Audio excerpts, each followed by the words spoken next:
E bem-vindos, Fernando e Pastor Ronaldo. Boa noite. Boa noite. Boa noite a todos vocês, meus queridos. Boa Que noite. bom tê-los aqui com a gente. É um prazer, um privilégio poder conhecer mais da história de vocês, conversar com vocês. Então, sejam muito bem-vindos. Vocês estão me ouvindo bem? Estamos sim. Ah, que coisa boa. O pessoal de casa também está ouvindo a gente bem? Tá tudo certinho? Vão dizendo aí nos comentários que qualquer coisa a gente vai se ajeitando. Fernando e Pastor Ronaldo, eu queria primeiro que vocês apresentassem a família de vocês. Já falei aqui um pouquinho só, e também nas nossas redes sociais comentamos um pouco sobre a trajetória de vocês, mas nada melhor do que vocês representarem a família, quem são vocês, para o pessoal de casa poder conhecê-los mais. Então, Pastor Ronaldo, Fernanda, e nós temos 3 meninas. A mais velha tem 15 anos, é a Meg. A do meio é a Emily, ela tem 11 anos. E a menorzinha, nossa pequenininha aqui em casa, é a Bela, que tem 6 anos. A sua xará, né, Isabela? É um nome lindo! É verdade. E que prazer poder conhecer vocês, viu? É um privilégio também particular poder conhecer um pouco mais da trajetória de vocês. Eu sempre falo que quando a gente trabalha na base, a gente tem esse grande privilégio de poder ter esse contato mais direto com os missionários, e a gente aprende muito também com o testemunho de vocês, então é uma honra poder compartilhar isso também com o pessoal de casa. Para a gente começar um pouco aqui o nosso bate-papo, eu queria que vocês falassem um pouco da trajetória missionária de vocês. Vocês estão em missões há 22 anos, né? E é bastante história, eu sei que vocês têm para contar, testemunho também e aprendizados que Deus tem dado a vocês. Mas eu queria saber como que essa história com missões começou, como que foi o chamado de vocês, se vocês foram direcionados para esse trabalho específico de missões. Bem, eu acho que eu vou começar, né? Depois a Fernanda, se a minha esposa quiser falar também, ela pode. Então, eu cresci no contexto de missões, né? Eu era menino de rua em Belo Horizonte, né? Aos 5 anos de idade eu saí de casa, comecei a morar nas ruas de Belo Horizonte, e mais uma mulher cristã, ao me ver ali naquela situação, né, de vulnerabilidade, ela começa a me alimentar, a me dar o que vestir, e em um certo momento ela me desafia a ir para uma casa de crianças. Foi onde eu ouvi pela primeira vez do Evangelho. Esse Evangelho começou a transformar a minha vida. Depois, aos 10 anos, eu fui transferido para uma agência missionária, onde eu tinha um trabalho com crianças, e ali eu fiquei até os meus 18 anos. Crescendo junto com os missionários. Crescendo junto com os missionários, e vendo aquela vida de missionários. E eu prometo para vocês, a última coisa que eu desejava era ser um missionário, porque eu via a situação daquele povo e falava, eu não quero ser missionário mais nunca, né? Mas entre 18 e 19 anos eu saí daquela casa de crianças e fui viver minha vida, trabalhar secularmente. E o meu desejo, meu anseio, a minha ambição de vida era ficar muito rico e ser tudo que o meu pai nunca foi, né? E a palavra que Deus me deu é que eu seria tudo que meu pai nunca foi, que meu pai nunca foi um missionário. Era um homem muito mau, um homem alcoólatra, muito violento, agressivo, e que por pouco não destruiu por completo a nossa família. Então eu não sou o que ele foi, mas que rico eu não seria, que eu seria um missionário. E eu me lembro que eu tive muitas lutas dentro de mim, que eu comecei a pensar e ponderar sobre as dificuldades da vida missionária, né? E entre 18 e 19 anos, Deus então me chama, e quando eu decidi então fazer meu primeiro curso de missionário, né, em 1999, aonde eu encontrei a minha digníssima Fernanda, que também foi fazer esse curso para se tornar missionária. E nós dois começamos a trajetória missionária juntos, né? Então, você quer falar alguma coisa? Então, a gente se conheceu lá, né, no treinamento, durante o treinamento, tudo. Foi assim que a gente se conheceu, né? E aí começaram a trajetória de vocês e conta pra gente um pouco, resumidamente, né, porque são 22 anos de trajetória. Vocês foram missionários aqui na América, foram na Ásia, na Europa. Então, como que Deus foi direcionando vocês para esses campos e para essas realidades? Tá, vou tentar fazer um resumão agora aqui. Então, nós trabalhamos no Brasil em várias... Nós viajávamos, trabalhávamos com evangelismo. Então, nós fomos em vários estados brasileiros, né? Sempre trabalhando com evangelismo. E aqui na América do Sul também, fomos a muitos países aqui mais próximos, né? Também trabalhando com evangelismo, até que nós tivemos o chamado para ir para o Nepal. Então nós fomos, com a agência que nós trabalhávamos na época, nós fomos enviados para o Nepal, nós trabalhamos lá quase 7 anos, né, no Nepal.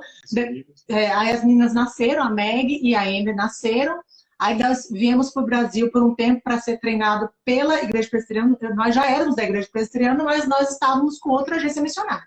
Aí nós viemos ao Brasil, fomos treinados, né, fizemos todo o treinamento da PMT, e aí nós fomos enviados pela PMT para a Romênia, onde nós ficamos 6 anos. E aí agora, depois desses 6 anos, nós retornamos ao Brasil e nós estamos indo para a Inglaterra. Uhum. Basicamente, nesses 2 países onde nós ficamos a maior parte do nosso tempo, nós trabalhamos na plantação e revitalização de igrejas, né? Então, por isso, o nosso trabalho mais itinerante, porque nós vamos, damos toda a assessoria para aquela igreja local, ajudamos com treinamento de liderança, né? E depois de um tempo, a gente acaba tendo que sair daquela região e mover para uma outra região devido à necessidade desses países, né? Uhum. E é até interessante vocês falarem um pouco sobre isso, desse ministério, né, itinerante, de como saber também a hora de que é a hora de mudar de país, de começar um outro projeto, e quais as implicações que tem isso, né? Tanto para a família, porque vocês estão sempre mudando também de país, e as filhas de vocês nasceram no campo. Também as implicações para o povo local, para os parceiros também, para conseguir entender a dinâmica do projeto de vocês, que é de começar, de plantar, e aí depois nasce uma liderança ali, vocês vão para outro lugar para plantar, e assim sucessivamente. Uhum. Então, bem, não tem uma fórmula, né? Não tem algo assim exato que eu posso dizer, mas a gente vai trabalhando quando pode e avançando as frentes de trabalho nesses países, mas em determinado momento a gente sente que parece que seu tempo ali acabou, né? Você não vê mais a necessidade de você estar naquela região, né? Você vê que a liderança local pode dar conta do trabalho, né? E você começa a ser, não querendo, assim, digamos, romantizar, né, a questão, mas você começa a sentir como se fosse um peixe fora d'água, né? Que você já não cabe mais naquele espaço ali e que é tempo de mover. E isso é feito de uma forma muito homogênea, uma forma muito paulatina, assim, natural. Não tem nada assim que acontece extraordinário, mas a gente, como família, a gente vai sentindo isso, a gente conversa bastante com as meninas, né? Eu estou sempre em comunicação com a minha esposa para saber que nós estamos na mesma direção, no mesmo propósito. Por exemplo, quando a gente era para nós sairmos do Nepal, foi bem difícil para minha esposa, né? Para a Fernanda, ela falou, eu não queria ir, eu gostava muito daquele lugar, né? Mas no meu coração eu sabia que já era tempo. Então eu falei, olha, você precisa então orar e buscar a direção de Deus, porque se ela não quisesse, então era um bom indicativo de que nós ainda não estávamos preparados para sair daquele campo, né? Porque as esposas de missionários, de pastores, elas são um termômetro do ministério dele, né? E a Bíblia nos diz que quando nós somos solteiros, nós cuidamos das coisas do Senhor, e quando nós nos casamos, nós cuidamos das coisas desse mundo e como fazer nossas esposas felizes. Então, se ela está feliz, eu estou feliz, né, Isabela? Já vai passando essa visão aí para o marido.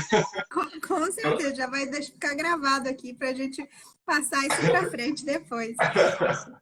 Então é assim que acontece. E aí, depois de um tempo que ela buscou ali direção de Deus também, ela falou, eu estou sentindo que realmente é tempo de movermos. Né? E foi uma bênção de Deus para nós. Nós viemos para o Brasil, ficamos aqui quase 3 anos, né, nos preparando melhor, fazendo parte aí das atividades das igrejas local, e Deus foi nos conduzindo. Nosso projeto inicial, naquela época, era para a Inglaterra. Em 2014, né, quando nós fomos para a última reunião da PMT, né, para nós sermos enviados para o campo, e aí então eles vêm com essa propósito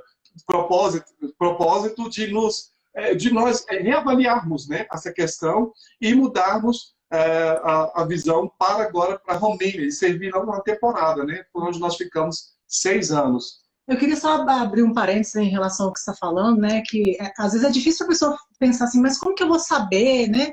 Eu acho que uma das características do missionário que ele precisa estar muito atento é ele tem essa sensibilidade de perceber as mudanças, né? Essa flexibilidade de perceber as mudanças.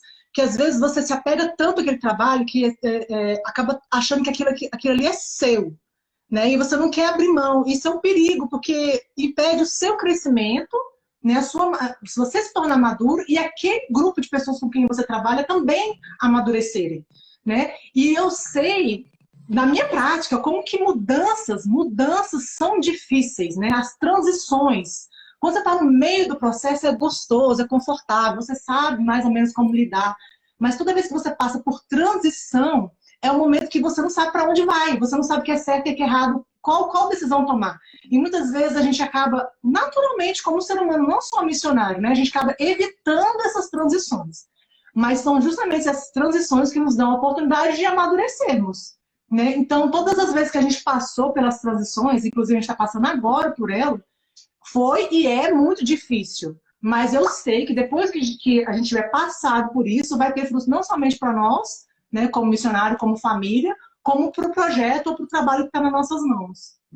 E interessante também, por exemplo, na questão da nossa ida para a Romênia, todas as portas se fecharam para a Inglaterra e todas as portas se escancararam para a Romênia, né? Em uma semana nós já tínhamos as passagens, já tínhamos tudo já organizado para nós irmos para a Romênia.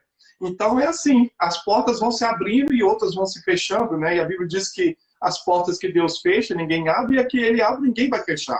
Então, se é Deus abrindo aquela porta, né, é certo que nós vamos para aquele lugar, né? E, então, nós ficamos ali 6 anos, pela graça de Deus, né? Nossa família foi bem assistida, né? A IPB teve um cuidado muito grande por nós, a própria PBT, né? Então, nós não passamos necessidades ali para que nós pudéssemos abortar o projeto, né? Pelo contrário, foi quando a gente se sentiu mais confortável que nós pensamos, ok, acho que agora é hora de movermos, né? Porque o Paulo, por exemplo, ele tinha um trabalho itinerante, né? E você via que por todo o tempo era naufrágio, era prisões, então constantemente ele estava sendo movido por Deus através de situações específicas para alcançar um povo, né? Como foi lá na ilha de Malta, quando ele teve ali contato com aquele povo e a salvação chegou até aquele lugar. Então eu vejo essa missão de Deus algo muito suave, muito coordenado por Deus de uma forma tal que Ele nos dá paz naquilo que nós vamos fazendo ao longo da nossa jornada missionária. É assim com a gente. Pode ser que com outros seja diferente, né? Mas conosco é assim. E acho que vocês falaram um assunto também muito legal da gente conversar, que é a questão de quando o missionário às vezes deseja um campo, né? Ao princípio vocês iam para a Inglaterra, mas aí Deus mudou e vocês acabaram indo para a Romênia, né? Que às vezes muitas pessoas têm ligado o chamado dela com um lugar geográfico, né? E como que é isso, né? Inclusive você acabou de falar, Fernanda, que queria ter ficado no Nepal mais um tempo e aí Deus trouxe vocês de volta para o Brasil e enviaram para outro país. Como que é? Duas coisas, né? O emocional do missionário, de às vezes fez todo um projeto, correu atrás para um determinado país e aí Deus muda e fala, não, agora não é a hora de onde vocês querem ir, mas sim esse outro país, né? Então, como que é lidar com isso, com o chamado, não estar ligado a um país, a uma cultura, a um povo específico? Olha, eu não vejo assim que cada pessoa tem um chamado específico de um país específico. Eu não vejo assim, né? Pode ser que outra pessoa veja dessa maneira. Eu vejo que Deus colocou em cada um de nós características e talentos específicos que Ele sabe, Ele olha para a seara dele, na soberania dele, e Ele sabe aonde que o seu talento vai produzir mais, vai trazer mais honra e mais glória para Ele. Então, algumas vezes, nosso coração pode nos orientar numa direção, e quando que, na verdade, Deus está nos orientando em outra direção. Então, acho que é importante, e eu falo isso com muita humildade, porque nunca é fácil para você escutar Deus falando para você que não é bem aí que eu quero que você vá, né? Mas é importante ter humildade, né? E saber, e lembrar que Deus é o nosso Senhor. Ele é o nosso dono. Então, o que Ele falar, a palavra dele final, é a que a gente deve acatar com o nosso coração e humildade. E sempre é o melhor. Né? Por mais que a gente planeje de uma maneira ou de outra, e aí acontece diferente, daquele outro jeito que aconteceu diferente, era o melhor. Né? E foi a mesma coisa que aconteceu com a gente em relação quando a gente voltou para o Brasil, que a gente tinha esse plano, fizemos até algum material, né, com a Inglaterra, mas dentro do projeto, do trabalho todo de conversa, né, com a liderança da PMT e tudo, foi apresentado à Romênia, e a partir do momento que nós tivemos o coração aberto, todas as portas começaram a se abrir, não tinha como negar que aquilo ali era o que Deus queria mesmo, né? Então, você tendo humildade para ouvir, não resistir, né? Eu acho que ajuda muito você perceber onde realmente você tem que ir.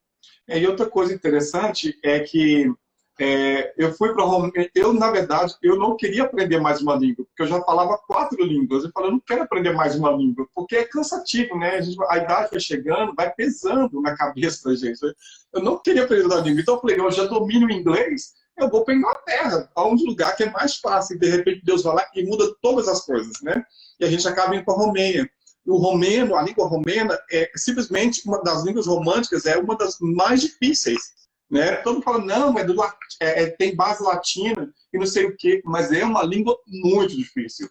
E pela graça de Deus eu aprendi com muito êxito, assim, entendeu? Deus me deu assim, a graça de aprender essa língua, de falar a língua, de comunicar. Tanto é que quando as pessoas nos encontravam nas ruas, pela Fernanda parecer mais com romeno do que eu, né? Lá não tem pessoas negras, eles começaram, eu falava com eles em romeno e eles ficavam olhando para a cara dela, esperando ela responder alguma coisa. E ela falava assim, não, eu não falo, amigo, quem fala é ele.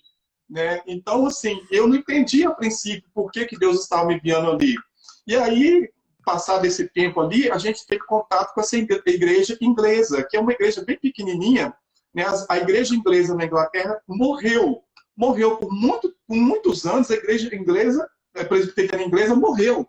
E aí o que eles fizeram? Eles se juntaram, as igrejas que eram de linha reformada, se juntaram para se fortalecer, e hoje não dá 1000 membros, todas as igrejas presbiterianas da Inglaterra, né, juntas. Então são igrejas bem pequenininhas, mas essa igreja tem nos auxiliado na Romênia pelos últimos 13, 14 anos. Todo ano eles vão lá, com poucos recursos, né? Você vê assim, que são pessoas simples, mas eles se esforçam, juntam um dinheirinho, pagam a passagem deles, fica lá na nossa igreja na Romênia, que não é um lugar confortável, é muito quente para eles lá no sul da Romênia, onde eles, na época que eles vão, que é verão, né? Mas todos os anos eles vão ali. E aí foi nessa idas e vindas deles ali que a gente conheceu algumas pessoas dessa igreja, e aí um desses pastores dessas igrejas deles lá falou, Ronaldo, você fala o romeno, a gente tem um grande grupo de romenos ali na Inglaterra, e muitos deles não falam inglês. A gente quer muito alcançar essas pessoas, mas a gente não fala o romeno. E você fala o romeno e você fala o inglês. Então, ou seja, saber como é que Deus ele vai te conduzindo, né? E o texto base que Deus deu para nós nessa nova etapa das nossas vidas, essa nova fase, foi em Atos 16, né? Onde Paulo e seus companheiros queriam ir para Macedônia e Deus os impede. A Bíblia diz que o Espírito de Deus os impediu. Depois a Bíblia diz que o Senhor os impediu de ir para Macedônia. E aí, em Troade, Paulo tem a visão, né? E ele vê esse varão macedônio em pé, dizendo, atravessa a Macedônia e nos ajude. E essa foi a primeira vez que Paulo entrou na Europa, né? Que foi ali na região da Grécia, na parte da Macedônia. Né? Então, ou seja, Deus foi conduzindo Paulo. E aí, Paulo chegando ali, quem que ele vai evangelizar? Um grupo de mulheres, mas a visão foi de homem. Né? Mas foi um grupo de mulheres que Paulo teve a oportunidade de evangelizar, porque elas eram tementes a Deus, mas não conheciam Jesus. E depois, a Bíblia diz que estava ali ouvindo Paulo Lídia, que era uma vendedora de púrpura de onde? Da Turquia, da Ásia Menor. Ou seja, ela foi para a Europa vender púrpura, lá ela teve contato com o Evangelho, com Paulo. A Bíblia diz que o Espírito Santo de Deus abre o entendimento dela para que ela pudesse entender o que Paulo estava falando, e ela se converte. Né? Então é assim que Deus faz as coisas. Deus tira um daqui, coloca ali, leva você daqui, põe ali, e o Evangelho vai sendo pregado. É por isso que eu não tenho um chamado para um lugar específico. O meu chamado é de ir pregar o Evangelho a toda criatura, seja onde Deus nos levar. E pela graça de Deus, nesses 22 anos, todas as vezes que nós tivemos que fazer essas mudanças, muitas vezes até bruscas, nossa equipe de apoiadores sempre estiveram conosco, nunca duvidaram do nosso chamado, né? E o resultado está aí, né? São 22 anos servindo ao Senhor nesses campos transculturais. Que impressionante, né? Impactante de você ir para a Romênia, aprender o romeno, e aí agora finalmente poder ir para a Inglaterra e trabalhar especificamente com um grupo que fala romeno lá. A gente, na hora, não entende, né? Mas mais para frente, depois a gente vê como que Deus age as coisas e que a gente tem que estar realmente submetido à vontade dele, sem contestar que a vontade é muito melhor e as coisas vão se acertando, né? Que impactante o ministério de vocês, gente. E falando agora um pouquinho sobre Inglaterra, né? Qual que é o projeto que vocês vão realizar lá? Você já falou um pouco sobre essa questão dos romenos, mas conta pra gente um pouco mais dessa necessidade que vocês estão indo para suprir. Então, eu vou deixar a minha esposa Fernanda falar um pouquinho do contexto dessa igreja que nós vamos lá servir. E aí depois vocês vão entender um pouquinho melhor quando eu for falar do nosso projeto em si. Então, essa igreja, como o Ronaldo já tinha comentado, são igrejas presbiterianas reformadas. Não é forte, né? Então, uma dessas igrejas ia sempre à Romênia, todos os anos eles vão, na verdade, né? Auxiliar o trabalho lá. E aí nós conhecemos um outro pastor de uma outra igreja, mas do mesmo grupo, né? De uma outra localização, na região de Newcastle, que convidou o Ronaldo para vir e trabalhar como evangelista da igreja. Então, nós fomos visitá-los e tudo, né? Para conhecer o trabalho deles e tal. Na época que nós fomos visitá-los, eles estavam ainda se reunindo num centro comunitário, né? Então, lá na Inglaterra, você tem centros comunitários onde acontecem algumas atividades e você pode alugar esse lugar para fazer alguma atividade específica. Nesse caso, eles estavam alugando todos os domingos, durante vários anos já, nem sei quantos 10 anos. Mais de 10 anos. Para se reunir como igreja, todos os domingos. Mas eles começaram a crescer, eles não é um grupo muito grande, mas eles queriam sair do centro comunitário, eles queriam ter o espaço deles. Então, eles foram como se fosse a prefeitura da cidade e pediram para poder utilizar o templo que fica no centro da cidade. Esse templo, ele foi construído, a primeira construção dele foi em 1286, pra você ter uma ideia. Só que naquela época construíram-se, né, o templo, e depois em 1786 eles destruíram o templo e construíram o templo que a gente encontra hoje lá, que é o segundo mais alto da Inglaterra, e é uma construção circular, né? Tem uma palavra específica que eu acabei de esquecer agora aqui. Então ele é único nesse sentido. Só que ele estava já fechado há 60 anos. Né? E aí eles pediram para a prefeitura a princípio falou que não, que já tinha um outro grupo que estava utilizando, né? Não tinha igreja, era só um templo, um prédio. E aí depois de poucos minutos eles ligaram de novo para o pastor e falaram para ele assim, olha, vocês ainda querem um templo e tal? Aí ele falou assim, claro, nós queremos sim. Aí ele falou assim, então tá, nós vamos dar para vocês o templo para vocês utilizarem por 150 anos. Vocês não precisam pagar aluguel, só tem que cuidar do templo, reformar o templo é de vocês, para vocês cuidarem por 150 anos. Então foi uma alegria muito grande, eles começaram a reformar o templo e tal. E nós fomos lá conhecer, eles estavam reformando na época, né? Ainda não tinham mudado, agora já mudaram. Fica na cidade de Newcastle, no centro, chama All Saints Presbyterian Church. All Saints Presbyterian Church. Mas quando eu cheguei lá, a minha pergunta pro elder, pro presbítero da igreja, era, como que pode, gente, uma igreja dessa no centro da cidade, que qualquer lugar da cidade que você olhar, você vê a parte mais alta, a torre da igreja. Eu falei, como que pode uma igreja no centro da cidade simplesmente acabar? Como assim? Né? A minha cabecinha de brasileira, mesmo morando na Europa, né? A minha cabecinha, gente, eu já vi que acontece, mas eu quero saber como que acontece. Essa é a minha pergunta, né, mais específica. Eu perguntei pra ele ficou me olhando com aquela cara de inglês assim e tal. Eu também não tinha pensado sobre isso. Eu não pensei sobre isso. Aí a gente continuou conversando e tal, eu tentando, né, fazer ele pensar o que aconteceu. E aí ele olhou pra mim, Isabela do céu, a resposta dele me deixou com a boca aberta. Ele olhou pra mim e falou assim, eu acho que eu sei qual que é a resposta. A igreja acabou porque nós paramos de evangelizar. Os membros foram ficando mais idosos, os seus filhos não viam a igreja, né? Se desviaram, começaram a acreditar em outras coisas, o liberalismo entrou na igreja.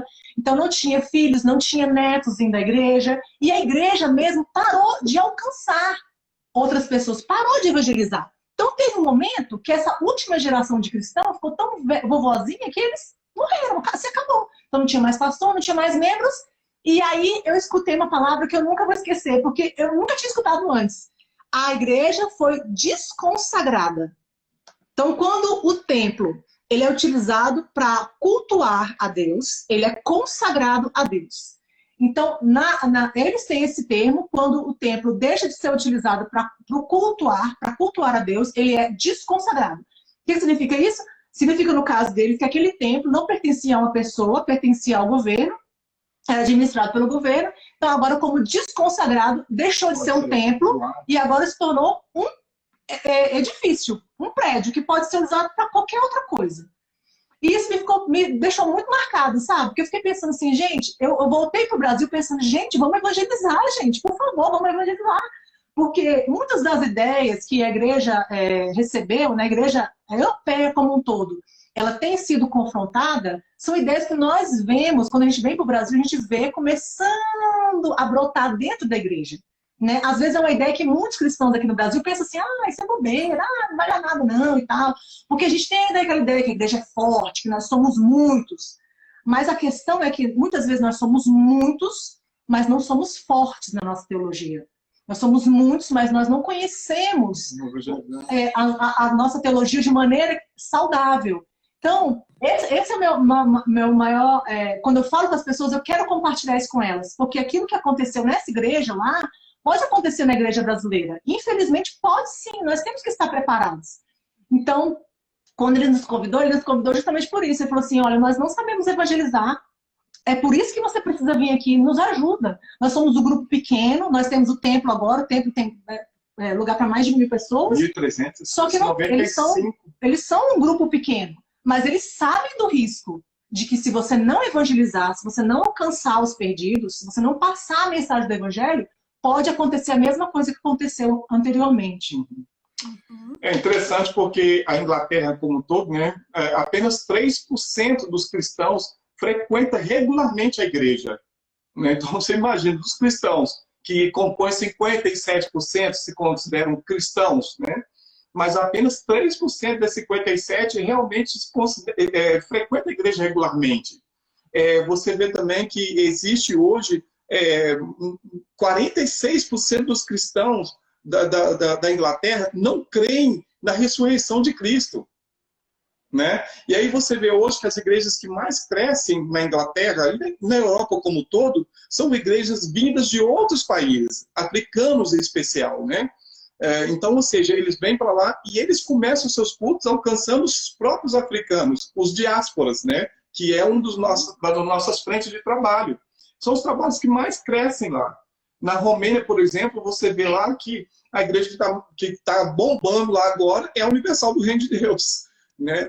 Então, ou seja, as igrejas neopentecostais são as que mais têm crescido na Europa hoje, né? Por quê? Porque elas têm alcançado os diásporas. E aí, de quebra, você acaba alcançando o inglês. Né? É mais difícil, mas acaba acontecendo.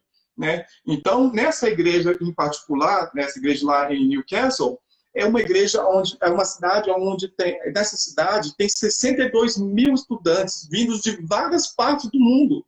Né? Essa igreja em especial, eles recebem por ano mais de 50 alunos que frequentam aquela igreja durante os anos que eles estão ali nas faculdades. Então, é uma oportunidade que nós temos de evangelizar, como foi no dia de Pentecostes, onde você tem aproximadamente 16 nações, né? Os apóstolos pregam ali, aquelas pessoas se convertem, voltam para as suas regiões, para os seus países de origem, e depois Paulo vem fazendo um apanhado geral dessas igrejas e o evangelho se expande. Então, essa é a nossa visão, né? De alcançar também os ingleses, é claro, nós vamos estar trabalhando diretamente com os ingleses, mas os ingleses, por eles mesmos, tem esse desejo de alcançar os diásporas na sua cidade, né, que é algo muito bonito. Né? Você vê que essa igreja que começou bem pequenininha, com poucos membros, hoje eles já plantaram igrejas na Suíça, né, formaram um pastor suíço, o Florian, voltou para a Suíça agora, vai começar uma igreja em Zurique, tem uma igreja na Alemanha que eles começaram lá, e tem outras igrejas pequenininhas que eles começaram na Inglaterra mesmo, né, em País de Gales. Então, você vê que o trabalho deles é realmente de expansão do reino de Deus. Não é um trabalho concentrado na igreja local, mas é realmente essa ideia de expansão. E nisso foi que eles falaram, nós precisamos de um sangue latino, que eles até brincaram, né? Porque vocês trazem alegria, né? E nós precisamos de vocês. Eu me lembro que quando eu li a carta convite que eles nos fizeram para apresentar para a PMT, eu fiquei, assim, encorajado, porque eles falaram assim, olha, Ronaldo, você é a pessoa certa para nós aqui, porque você vai nos ensinar a evangelizar. né? E é o que eu amo fazer, é a minha paixão. Evangelizar é a minha paixão. E aqui na Brasília, onde nós estamos esperando aí, né, voltarmos ao campo, nós temos agenda até o final do ano para ensinarmos as igrejas aqui em Brasília a evangelizar. Até novembro nós temos agendas. Esse mês nós temos 2 igrejas que nós vamos dar um curso de evangelismo. Então, evangelismo é a minha paixão, né? E é por isso que essa igreja, então, nos chamou ali para atender essa necessidade mais latente que é na área de evangelismo. Uhum. E vocês falaram uma coisa também importante, que eu acho que é um reflexo da Europa, né, de que é tanto o secularismo, mas quanto a igreja está velha, né, está envelhecendo, exatamente porque não é algo que vai passado para as novas gerações, né, que permanece naquela tradição, naquilo que aprendeu, mas que não passa à frente, né, e isso está totalmente ligado com o evangelismo, tanto dos de dentro para as novas gerações, né, quanto nos de fora, para abrir mais pessoas também para a igreja, né. Sim. Tá tendo aqui algumas perguntas, né? Não sei se tem tempo para responder. Claro, eu não estou conseguindo.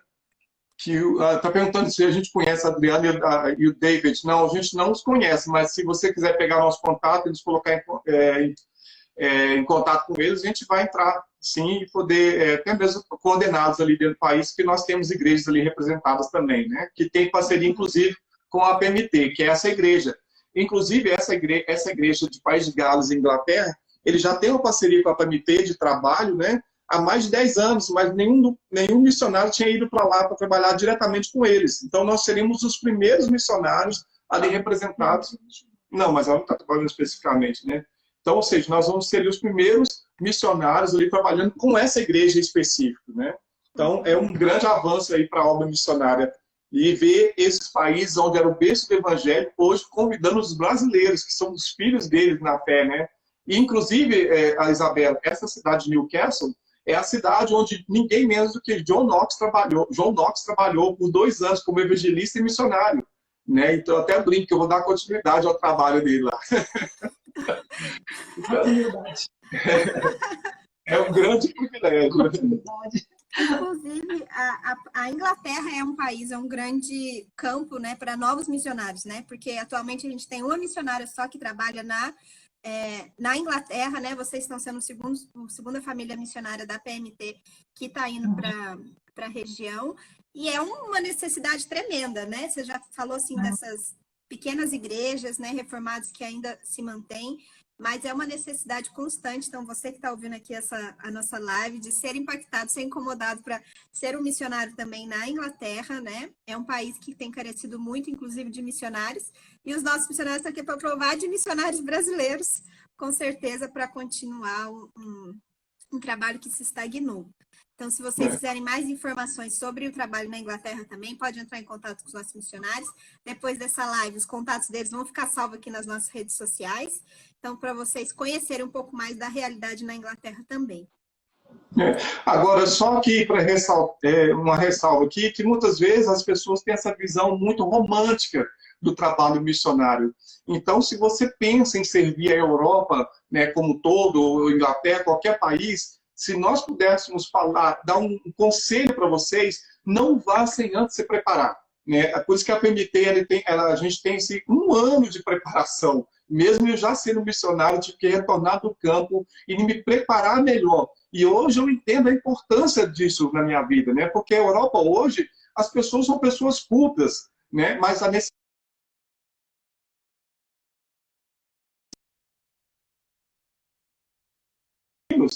né? Por exemplo, lá você não pode simplesmente chegar e falar do evangelho para alguém, porque se você fizer, você pode ser preso.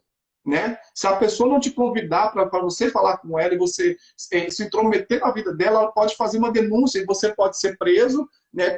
Ter que pagar a fiança, e se você é estrangeiro, você vai ter que voltar para o seu país. Tem pessoas lá que estão sendo presas simplesmente porque compartilhou num grupo de WhatsApp um versículo bíblico, e aquele versículo bíblico ofendeu alguém do grupo, e aquela pessoa, então, teve que responder diante da justiça. Então, não estou falando aqui de países como Brasil e muitos outros países aqui da América Latina que a gente tem essa liberdade.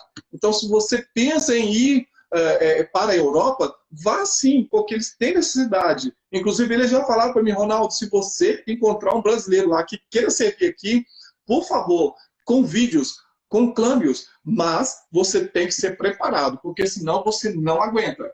Né? Você, às vezes, demora até 5, 6 anos para ver uma conversão. É um trabalho de formiguinha, que muitas vezes traz um grande desânimo para a gente, porque você está trabalhando, as pessoas lá que estão te apoiando, esperando algum fruto, e de repente esse fruto vem depois de 5, 6 anos, 8 anos. Uma dessas igrejas, que é o trabalho que nós temos lá na Hungria, dois senhores da igreja Testemunho de Jeová foram na igreja deles para tentar desvirtuá-los. E aí, depois de muita insistência, depois de 8 anos, né, ele chama até de faixa preta, né, dos Testemunhos de Jeová, ele se converteu e eu tive o privilégio de estar com ele, conversar com ele, mas isso foi depois de 8 anos de trabalho. Então, não é um trabalho que você vai para lá e de repente você vai ver tudo acontecendo como um passe de mágica. É um trabalho árduo, então se prepare, aprenda a língua daquele país, né, faça um curso, a PMT está aí para oferecer esse curso, mas não vai para lá despreparado, porque você vai se frustrar, você vai fechar portas para os missionários que realmente querem fazer um trabalho sério, e o reino de Deus é que vai ser prejudicado tudo isso. Sim, com certeza. A gente sempre tem destacado essa questão do preparo aqui, né? De tantos missionários que já estão no campo como de vocês e fizeram o preparo novamente, ou aqueles que estão começando agora, porque são não só em relação ao sucesso no campo, né? Mas de evitar problemas, né? De problemas emocionais, né? Problemas de equipe, e até mesmo que você falou, de às vezes fechar portas para que outros missionários vão fazer o trabalho. A gente sempre tem destacado essa importância do preparo mesmo. Que diferença que faz na vida do missionário e do campo, né? Uhum. Aqui alguém está perguntando aqui quem é o coordenador da PMT, né? Se é o Cássio Silva. Aí é a Isabela que sabe. O Cássio, ele atualmente é coordenador de projetos da PMT. Ele já foi missionário entre os indígenas durante muito tempo e atualmente ele está aqui em São Paulo trabalhando com a coordenação dos projetos dos nossos missionários, já que a PMT tem crescido tanto, né? Mais de 240 missionários, então ele está atuando agora nessa área. Mas o executivo da PMT é o Marcos Agripino, inclusive tem live com ele aqui, se vocês quiserem conhecer um pouquinho mais também dessa história, é só vocês acessarem as nossas redes sociais.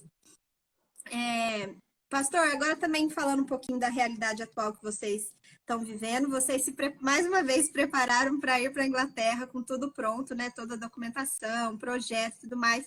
E aí chegou algo inevitável que foi a pandemia, e vocês estão no Brasil até então, esperando que as portas se abram para que vocês possam voltar para a pandemia, voltar para a Inglaterra.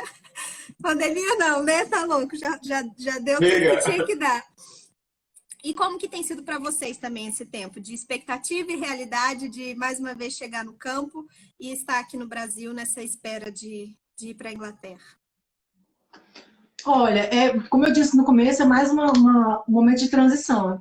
Um momento de transição nunca é fácil, né? Ainda mais quando você planeja uma transição de 4 meses, de 3 meses, isso torna um ano, né? Um ano sem data de chegada. Então, no momento, a gente está nessa parte, né? Esperando, porque devido à pandemia, a Inglaterra está fechada. Não está fechada, está aberta, mas as condições, né? Para você entrar... no momento, não são possíveis para nós, né? Para você entrar na Inglaterra hoje, vindo do Brasil, que é o Brasil está na lista vermelha no momento, em relação à pandemia. Então, para você entrar hoje, você tem que fazer o teste antes de sair, que é normal, mas aí você tem que ficar no hotel escolhido pelo governo lá. E todo o cargo, né? Você que tem que pagar. Então, é um valor muito alto. 70 mil reais por 10 dias. 70 mil reais por 10 dias. Para a nossa família inteira, né? Ou seja, 7 mil reais por dia. Então, para nós é impossível no momento ir para a Inglaterra, mesmo que a igreja esteja esperando a gente ansiosamente, não é possível para a gente agora. E a gente também nem sabe quando vai ser possível. Esse que é o negócio, né?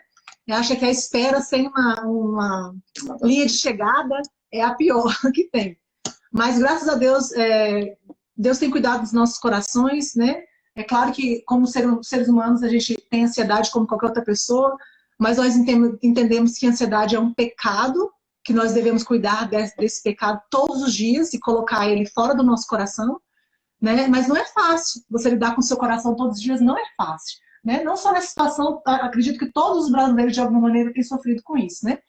Mas como nós amamos o Senhor e servimos ao nosso Senhor, nós cuidamos dos nossos corações todos os dias. E como também que eu acho que a igreja pode lidar melhor com essa situação dos missionários, né, no Brasil, nesse período de pandemia, ou às vezes só em transição de projeto, né? Às vezes você saiu de um país e está esperando alguns trâmites para ir em outro projeto, né? Como que a igreja poderia lidar de uma forma mais sensível a essa realidade dos missionários? Essa é uma pergunta um pouco abrangente, mas eu vou tentar aqui de forma bem sucinta, né, fazer uma compilação de tudo isso aí. Bem, o que eu tenho visto, né, como uma pessoa de fora que chega do exterior, né, para o Brasil, é que está havendo uma grande mudança na cabeça e na mentalidade da igreja. Né? E aí isso é algo que já aconteceu na Inglaterra, já aconteceu na Europa e tem acontecido lá. Por exemplo, as igrejas lá, elas não têm condição de sustentar os seus pastores. Então, muitos deles têm que trabalhar secularmente, 40 horas semanais, e no final de semana tem que ter um bom sermão para dar à igreja, porque são pessoas cultas. Elas não vão entrar numa igreja para ouvir qualquer coisa. Né? Então, você tem que ter um domínio linguístico muito grande. Né? Então, ou seja, isso é algo que já ocorre na Europa e, infelizmente, já está começando a ocorrer dentro do Brasil também. Eu vejo hoje que a igreja ela está se desassociando cada vez mais do missionário. Né? Isso é um cuidado que nós devemos ter. Por quê? Porque a igreja hoje, por exemplo, é o jogo do empurra-empurra. Né? A responsabilidade é da tal autarquia. A responsabilidade é de fulano. E o missionário ele fica no meio de tudo isso. É assim que eu estou me sentindo hoje. Né? Então, assim, a igreja perdeu aquele vínculo com o missionário, né? De enviar os seus missionários. Eu costumo dizer, e eu falo isso com propriedade, que as missões para-eclesiásticas elas só existem por causa da ineficiência da igreja. Porque é a igreja que tem a responsabilidade de enviar seus missionários. Foi a igreja de Antioquia que enviou Paulo e seus companheiros. Então, é a igreja local que deve enviar os seus missionários e a igreja local tem a responsabilidade por seus missionários. Mas não é isso que nós estamos vendo hoje, né? É o jogo do empurra-empurra. Então, o missionário acaba ficando muito isolado, né? Ele não tem, muitas vezes, para quem recorrer. Mas, aí, se você for para 1 Coríntios, capítulo 9, Paulo vai discorrer, né, do seu ministério ali e proteger e defender o seu ministério. Acaso não é justo nós recebemos o nosso salário? Acaso não é justo? Nós não estamos fazendo a obra do Senhor? Né? Nós estamos fazendo mau uso disto? De forma nenhuma. Né? Mas e Paulo fala assim, olha, para que o evangelho não seja um tropeço para o evangelho, se precisar, eu vou trabalhar, que é o que está acontecendo já com muitos missionários. Eles têm que trabalhar para se autossustentar e ainda assim evangelizar e pregar o evangelho a toda criatura. Né? Então, não é que Paulo queria, por livre, espontânea vontade, ter que trabalhar e ainda realizar o seu ministério. Mas é porque a igreja se esqueceu e abandonou os missionários ali. Né? Ou estava pondo em pauta, em acusação, como Paulo estava administrando as suas finanças. E ali Paulo vai defender isso. Então, hoje, nós como igreja, né, temos sim esquecido os missionários. E eu sinto isso muito forte, em especial nesse tempo que eu estou aqui no Brasil. Também, missões e evangelismo deixou de ser prioridade. E aí eu volto à história que eu contei antes, né? Da igreja do centro de Newcastle, que o presbítero falou que a igreja acabou 60 anos fechado porque eles esqueceram de evangelizar. É a mesma coisa, deixaram de ver evangelismo e missões como uma coisa prioritária para a igreja. Uhum. Né? Uma coisa que tem que ser o carro-chefe, tem que ser aquilo que nós mais investimos dentro da igreja. Uhum. Seja tempo, atenção, devoção. Essa é a área que nós temos mais que nos devotar. Né? Uhum. Aqui o pastor Jason, né, que está aqui na nossa live, inclusive, eu encontrei o pastor Jason uns 4 anos antes dele ir para a Romênia, num acampamento de pastores, e ele estava perdido, buscando direção. E eu falei, gente, por que você não veio trabalhar comigo na Romênia? E aí ele falou, será? Romênia e tal. Ele cogitou a ideia e falou, vou orar. E depois de 4 anos, ele estava lá servindo, e ele serviu com a gente uma boa parte desse tempo que nós servimos na Romênia. Ele estava lá conosco e a gente trabalhou juntos, né? Na Transilvânia, e hoje ele também está no Brasil, se prepararia também para ir para uma nova fase da sua vida. E ele escreveu aqui algo interessante. Às vezes é mais prático terceirizar, se paga ou pagar para que outros enviem, né, os seus missionários, mas a responsabilidade de envio dos missionários é da igreja. A PMT, ela só faz o meio de campo, né? Que é criar toda uma estrutura, uma logística, que nós somos muito gratos por vocês que estão aí na base, que vocês fazem o que deveria ser 20, 30 pessoas, vocês fazem com 3, 4 pessoas, né? Guerreiros. Um trabalho fantástico, né? Mas a responsabilidade de enviar os seus missionários, e se esses missionários eventualmente precisarem retornar, é a igreja local que tem que cuidar deles, né? E é uma coisa, não sei se eu respondi, mas é mais ou menos isso. E é interessante isso que você falou, até que o pastor Jason falou, dessa terceirização, até mesmo no distanciamento do relacionamento com os missionários, né? Tipo, quem evangeliza e faz missão são os missionários, né? Não é a igreja. Então, até mesmo no simples relacionar, no cuidar, né? No saber além do que está acontecendo, acaba se distanciando ainda mais do missionário. Não às vezes só na prática, mas no relacionamento com o missionário, que se sente às vezes sozinho e abandonado no campo, né? É verdade. Inclusive, Paulo, em 1 Coríntios 9, ele fala lá no versículo 16, ele fala algo interessante. Ele fala assim, ó, ai de mim se eu não pregar o evangelho. Sabe? Então, Paulo entendia essa urgência, né? E eu acho que ele, conhecedor da palavra de Deus, Ezequiel 3, versículo 18, vai dizer o quê? Se eu disser ao perverso que ele morrerá na sua perversidade, e você, sabendo disto, não o alertar, ele vai morrer na sua impiedade, nos seus pecados, mas o sangue dele eu requererei de vós. Né? Então, Paulo entendia essa urgência e essa necessidade. Não estou dizendo que ninguém vai para o inferno porque não evangelizou. Tá? Estou dizendo assim, que elas vão ter que prestar contas disso. Né? E a igreja foi chamada para isso. Esse chamado do ID, de fazer discípulos, é de todos nós. Quando Jesus fala ali em Mateus 28, né, que ide fazer discípulos de todas as nações, batizando em nome do Pai, do Filho e do Espírito Santo, e eis que serei convosco até a consumação do século, isso é para toda a igreja. Quando ele fala lá que nós seríamos uma testemunha, né, tanto em Jerusalém, Judeia, Samaria, até os confins da terra, isso tem que ser feito simultaneamente. O problema é que nós desassociamos, nós separamos essas etapas, né, dizendo assim, não, agora é hora de fazer só trabalho local, não, agora é hora de fazer só trabalho transcultural. Não existe isso. É tanto aqui, como ali e como acolá.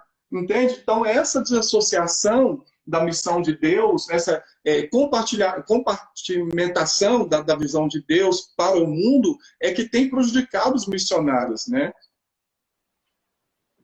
E até interessante vocês falarem isso também, porque vocês estão vivendo uma fase dessa pandemia que não estava dentro do roteiro de vocês, né?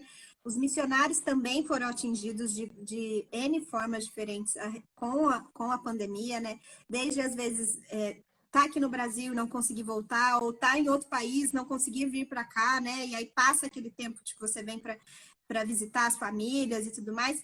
E a igreja poderia também ser sensível a essa necessidade dos missionários, né? Que não é maior que vocês. Isso, não é mesmo? Então, da mesma forma que a igreja e os membros também sofrem por conta da pandemia, né? Desde financeira ou questões emocionais e de saúde, isso com certeza afeta o missionário também, né? É verdade. O Rodrigo aqui, que é da nossa igreja, está falando algo interessante. Ó. Missões e evangelização são um desdobramento do sacerdócio universal de todos os santos. Muita propriedade no que ele falou. Né? Então, se a igreja entendesse isso, ela valorizaria mais os seus missionários, né? Ela faria com mais zelo a missão que Deus deu para a igreja local, sem deixar de atender aqueles que estão lá na ponta da lança, né? Que estão lá descendo, segurando as cordas que a igreja deveria estar segurando, né? Mas hoje a igreja que faz, ela te joga um monte de corda e você tem que escolher qual que é a certa. Né? Então, a gente tem que acordar para isso. Né? Sim. E de uma forma assim bem específica também, a necessidade de vocês atual, né? Desse tempo aqui no Brasil, essa espera para ir para o campo, né? Como que as igrejas e pessoas que estão aqui ouvindo a nossa live podem participar mais ativamente do ministério de vocês, tanto agora, né? Como futuramente, quando vocês chegarem na Inglaterra? Boa pergunta, Isabel, porque como a gente disse, né, já estamos no campo, somos missionários há 22 anos, e a experiência, ela não mudou muito, né? Mudou um pouco, mas não mudou muito. Você só é missionário quando você está lá no campo transcultural. Você está no Brasil, você não é mais missionário. né? Então, aí as igrejas começam aos poucos cortarem os sustentos, né? A parceria que elas têm. E nós temos uma família, nós temos 3 filhas, né? Para educar, para alimentar, saúde, tudo isso. Então, assim, algumas igrejas já sim deixaram, né, de contribuir, e muitas delas de forma repentina, sem aviso prévio. Então, nós somos tomados de surpresa, né? Graças a Deus, Deus tem levantado pessoas, né, que têm cuidado de nós, pessoas que, inclusive está perto da nossa live aqui, pessoas que têm visto a nossa necessidade, né, de fazer uma consulta, por exemplo, da nossa filha. Uma dentista da nossa igreja está fazendo todo o tratamento dentário da minha filha, que custaria muito dinheiro, e ela se propôs a fazer gratuitamente toda a manutenção, né, pelo tempo que nós estivemos aqui. Então, Deus tem levantado pessoas, né? Mas eu digo, quanto igreja, algumas igrejas, sim, elas têm abandonado, né? Assim, ela rompeu com essa parceria. Então, a igreja pode ajudar sendo fiel, né? Naquilo que ela se propôs e manter isso, sabendo que nós somos missionários. Nós não estamos aqui porque nós desejamos. Nós já éramos para ter voltado ao campo em maio do ano passado. Nós não estamos aqui porque nós queremos, porque nós ansiamos, né? Inclusive, esse tempo que nós passamos aqui é um tempo muito árduo, porque nós estamos meio que no ar, suspenso, né? Nós não estamos na igreja, eu não sou pastor de uma igreja local, porque eu estou de passagem, mas ao mesmo tempo eu sou pastor, eu sou missionário, mas não estou no campo de atuação, entende? Então, esse período é muito difícil para uma família missionária, e não ter o sustento necessário para cuidar da sua família é muito difícil. Então, assim, a gente precisa de parcerias, de pessoas que entendem que nós somos missionários, tanto em Jerusalém, Judeia, como Samaria, e até os confins da terra. Aonde Deus nos levar, nós somos missionários.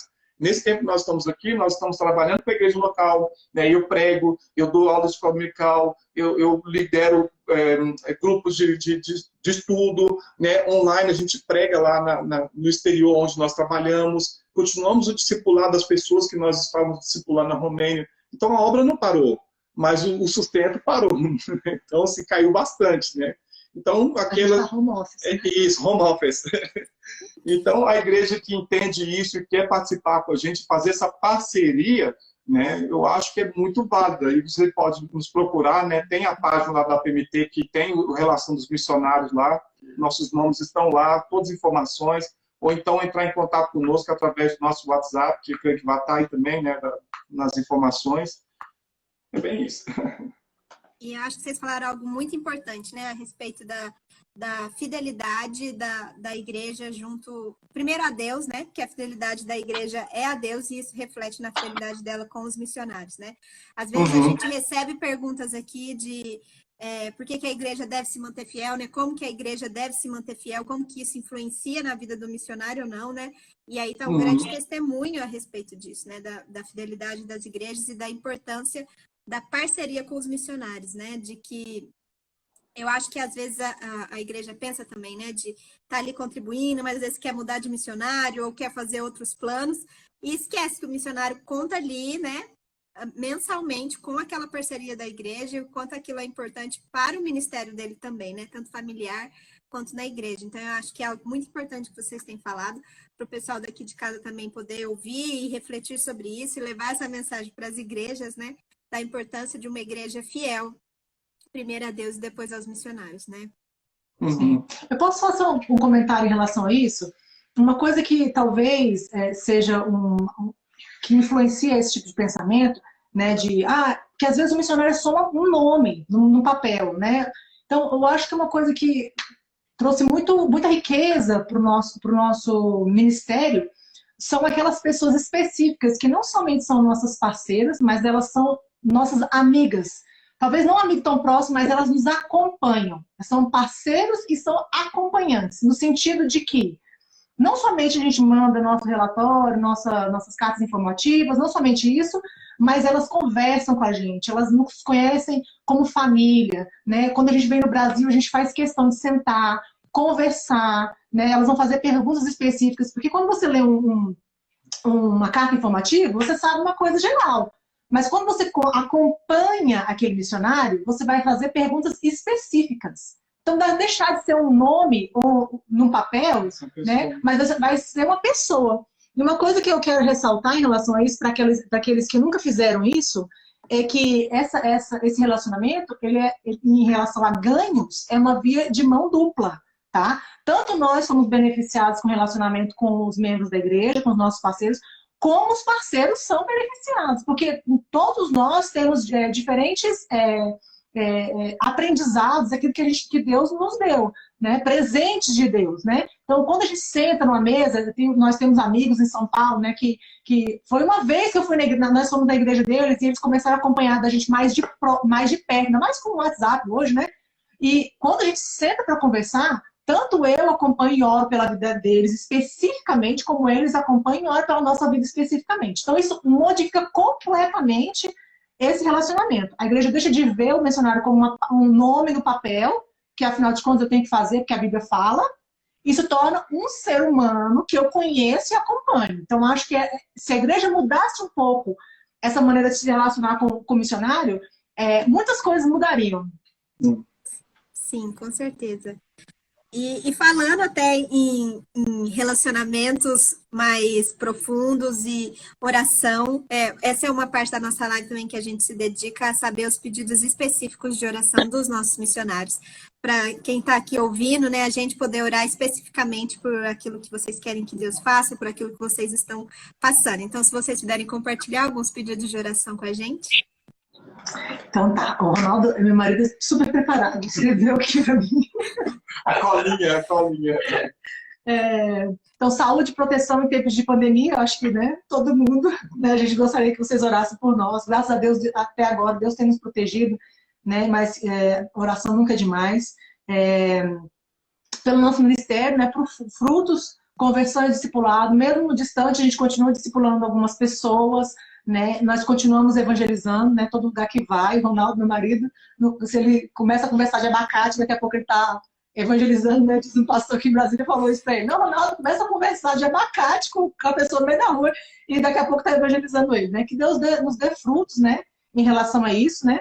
Pelo curso de evangelismo que nós vamos estar aplicando agora, nesse mês de maio, em 2 lugares, né? E durante todo o ano, o tempo que nós estivemos aqui, já tem data marcada, né, todos os meses, pelo projeto com as diásporas em Brasília, né, que a gente está querendo começar, né, alcançando os estrangeiros que moram aqui em Brasília, né, de alguma maneira, e pelo retorno ao campo, né, nós precisamos de direção e sustento, né, são esses nossos motivos de oração. Joia. Queridos, muito obrigado pelo tempo de vocês, viu? Foi um grande testemunho também, particularmente para mim e para muitas pessoas que estão aqui acompanhando a nossa live, ou que vão ouvir depois, né? Que essa live fica gravada e outras pessoas vão poder acompanhar no nosso canal do Spotify, no podcast, né? No YouTube. Então, é um prazerzão recebê-los aqui e poder conhecer mais profundamente a história de vocês, o chamado que Deus tem feito e irá fazer. Então, muito obrigado por ter dedicado esse tempo aqui com a gente. Obrigado a vocês, Isabela, pelo trabalho que vocês têm realizado, viu? Deus abençoe muito a todos vocês que acompanharam aí, nos prestigiaram. Que Deus abençoe. E vocês que estão nos ouvindo, que quer conhecer mais desse casal missionário, dessa família, tanto é que já mandaram mensagem aqui que queria ter mais contato com vocês, então a gente vai deixar salvo aqui nas redes sociais, tanto os pedidos de orações, quanto os contatos dos nossos missionários. Então, se vocês quiserem ser parceiro, leve o projeto deles para a igreja de vocês. Você também, pessoa, pode ser um parceiro também individual deles. Então, a gente vai deixar os contatos aqui para vocês conhecer mais, entrar em contato com eles, ter esse relacionamento mais íntimo que a Fernanda citou aqui, que é tão importante para a igreja e para os missionários. Então, não perca essa oportunidade. Fernanda e pastor André, muito obrigada, viu? Que Deus abençoe e boa noite. Boa noite. Boa noite. Tchau, tchau.